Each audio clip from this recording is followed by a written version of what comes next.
So I got some more parts for this thing. I got a Cobb big SF intake and I'm gonna put it on. There's a bunch of how to install videos, so I'm not gonna go into a lot of detail about what I'm doing. But I'm gonna try to do it entirely from the top.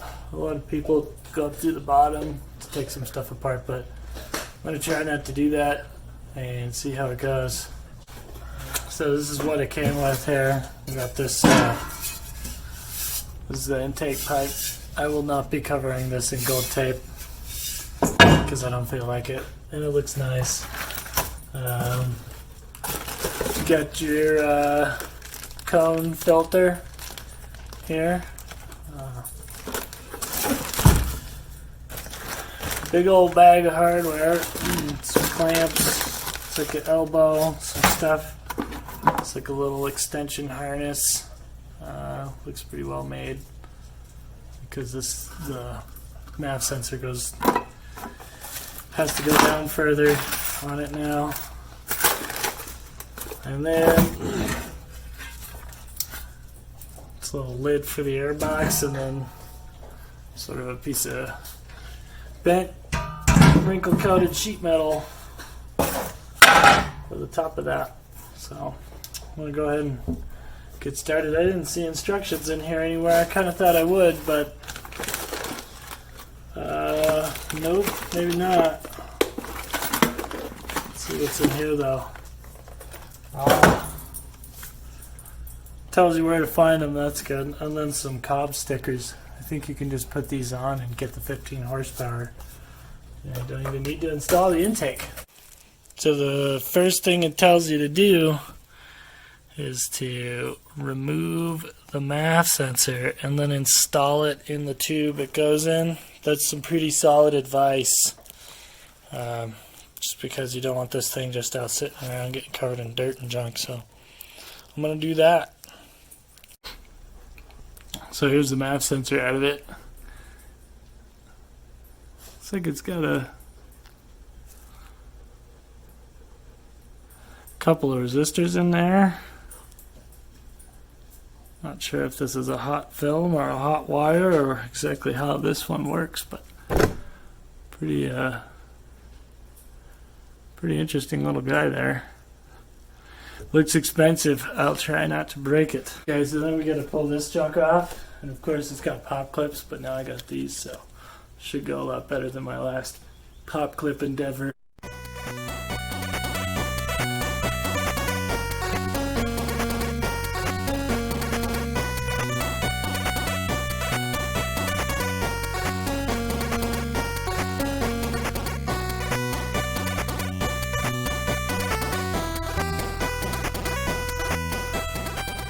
So now I'm supposed to take this tube out, and the instructions say to do that from the bottom, but I'm going to try to do it from the top because I don't feel like picking my car up. I don't have like a jack, I just have ramps. So hopefully I can do it, otherwise I'll be putting it somewhat back together so I can drive it up on some ramps or calling one of my brothers to see if I can borrow a jack. We'll give it a shot.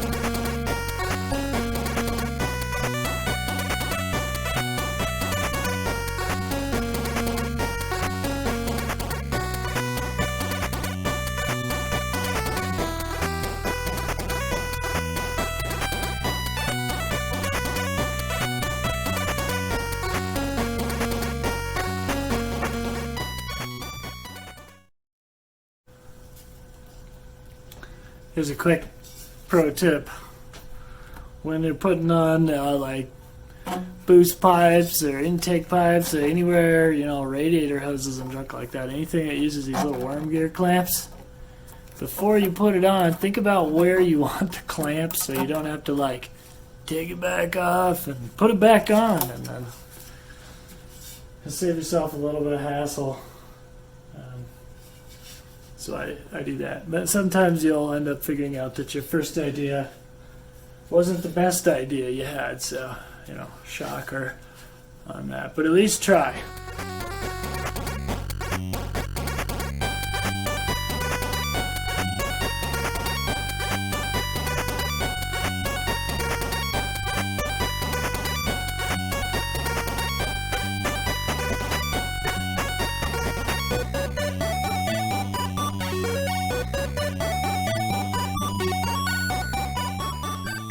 Alright, I got it most of the way there. I tightened everything down that I put in so I won't forget to do it tomorrow.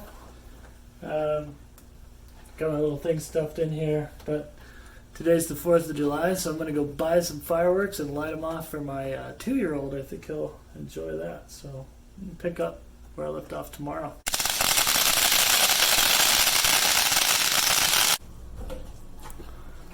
Alright, so it's the next day, and I got some time to work on it, so put all these little pieces of trim on the sheet metal air box. And now I'm going to stuff it in the car.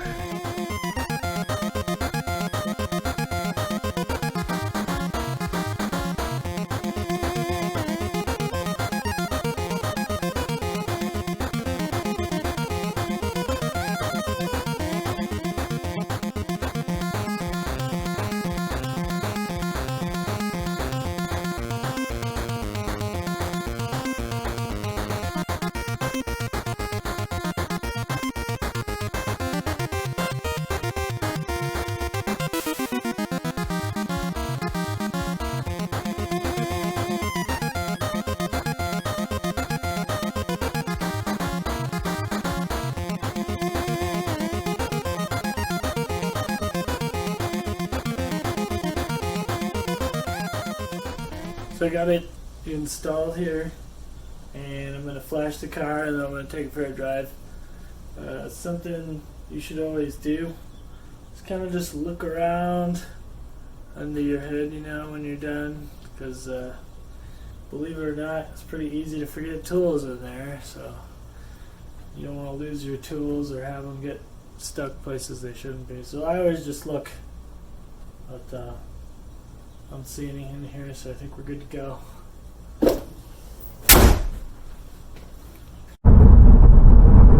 gotta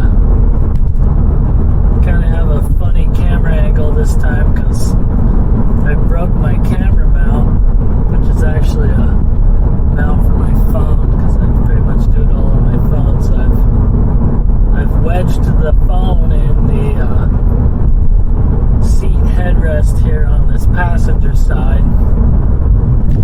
Definitely wanted to make sure I could get a video of the sound it makes because it's really pretty cool.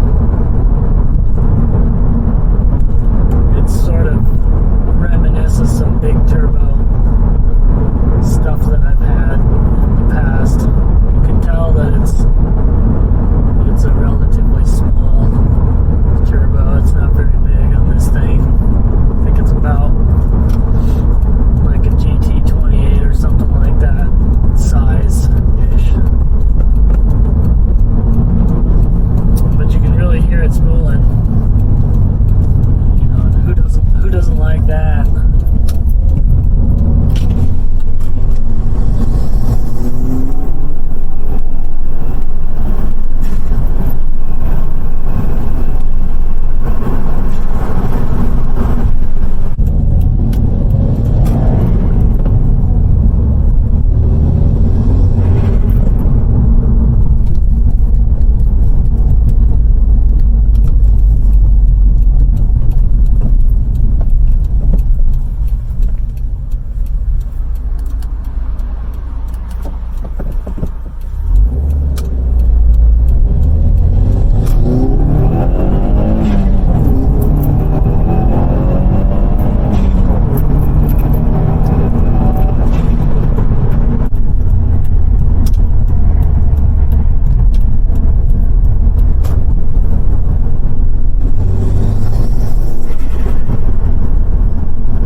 got it installed.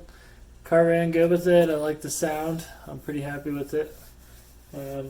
As the install goes, it looks like you can totally do this thing from the top if you're careful. So yeah, I had fun doing it. I hope you had fun watching. Make sure to like and comment and share and subscribe and all that stuff. It helps keep me motivated. If anything, I'm not sure it'll do much for the YouTube algorithm, but it'll at least keep me motivated to keep doing more. So I'm gonna try to keep up with it. But I tell you, it's a lot of work to do this stuff. I mean, just to get enough time to do just to do this is one thing, and then it's just it's double, maybe even triple the work to take videos the whole time and document them.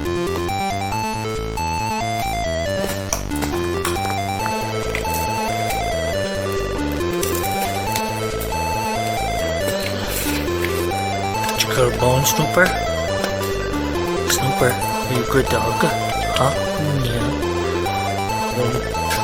Did you got a bone, Shadow?